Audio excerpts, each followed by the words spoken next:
Neşimizi devamlaştırmaz hürmetlik vatandaş. Bugün Cesarış Kemal 19. şerbi. 7. ayının 25. günü ettiği Perşembe. Endeki leksiyanın mavzusunda çet el şirketlerinden Cumhur'da zor gülemde çekinişi bir vaziyet bulup kaldı. Tosu valgılı bulmaydı, kayıt gelmeydi. Mavzula haber yettince 23. günü Amerika Avazlığı'nı takip programımız ilan kılındı. Haber bunda başladı. Washington köplegen haberlerde bunda görüştürdü. Amerika Cumhuriyeti Saudi Uğraşı tüpeyle Amerika ve Avrupa'nın nurgulluğun şirketleri Cumhuriyeti çekeni batılır. Yakı Allah kaçan çekindi. İşlerini bildiğin kişiler bunda işte. Cumhuriyeti çekinip çıkışı beceriş onaylı toplaması mı? Lakin Amerika Cumhuriyeti devlet Saudi Uğraşı elip gelgen mukamsızlık tüpeyle yani nurgun şirketler Cumhuriyeti çekinişte karar kıldı. Ulamında işte. Çet el şirketlerinden Cumhuriyeti çekinişi resmiyetine beceriş bir vaziyetke aylandı. Ve kendisi devamlı çekinidir. Tam o yüzden bir çet ellik nurgun şirketlerinin Cumhuriyeti'den çekiniş çıkışıdaki halkılık meseledir. Amerika Cumhuriyeti'nin tuvarları koygan tam o yüzden belki nurgulluğa çetel şirketlerinden Cumhuriyeti'nin çekilip çıkışıdaki Cumhuriyeti'nin çekilip çıkışıdaki halkılık meseledir. Japonya matbuatları haber kılıp bunda görsetti.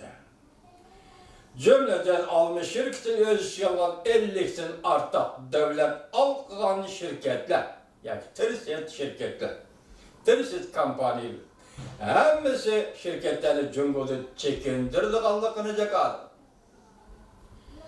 Ondan başka süper tizginleşme, teminleş liniyeleri tekşürüş organları, YGK tekşürüş dökülatı da bunda görsetti.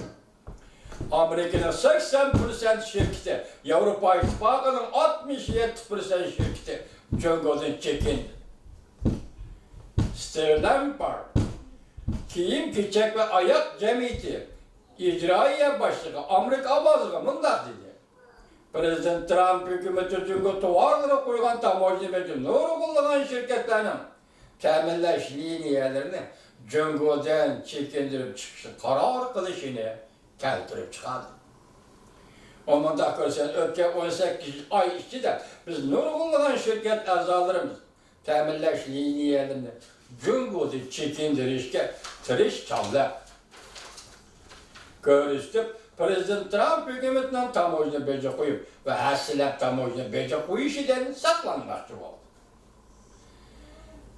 Lemar tükendirip bunda görsetti. Şirketlerinin teminleş liniyelerini köp kıllaştırışla izlenir. Asta ve tedriciyi devamlışıdığın ceryandır. Ondan da değil. Yeken 18 aydan beri nurgun şirketler Cumhuriyeti'nin ayrılışına teyyarlık kıldı. Süratinin tezligi, köleminin zorluğundan etkanda Cumhuriyet sanatı tenşeş ve terakkiyat yükselişi Cumhuriyeti toşuş ve yötkeş serpiyatının koşuluşu bilen şöndürüp yetkili bulmayla. Belki bula muhim şirketlerin Cumhuriyet'in ayrılışının bir kısmıdır. Yani bir kısım sebeptir. Onu da görset, eğer Saudi Uğraşı ve tamoylu becim olmaydıgan bolsa, Cumhuriyet sanatının yükselişine düş gelgendi mi, Cumhuriyet yanına onay soda kılıdığan bir cayı hesaplandı. Nöbet şirketlerine çekinip çıkış sureti ve şirketlerinin endişe kılışları pekatlı Saudi Uğraşı'nın neticesidir. Amerika Uçak Teknik İşler ve İktidar Fondi Cemiyeti'nin reisi Robert Ataknis, Amerika bazı ziyaretine kabul kılganlığını görsetti. Şirketlerin çekilişinin hakiki ahvalı Cumhuriyet hükümeti itiraf kılgan ahvaldan beteridir. Ama da dedi.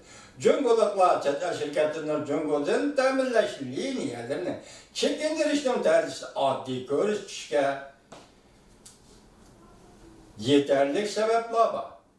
agar chet el şirketleri çekinişten kölümün eğerlik derecesine itiraf kıldıran bolsa, Cungo, Prezident Trump hükümetinin soğudu vekilleri bilen söhbet edip bağlanda Cungo'nun emrinin küçüge tesir yitidu dep oylaydı.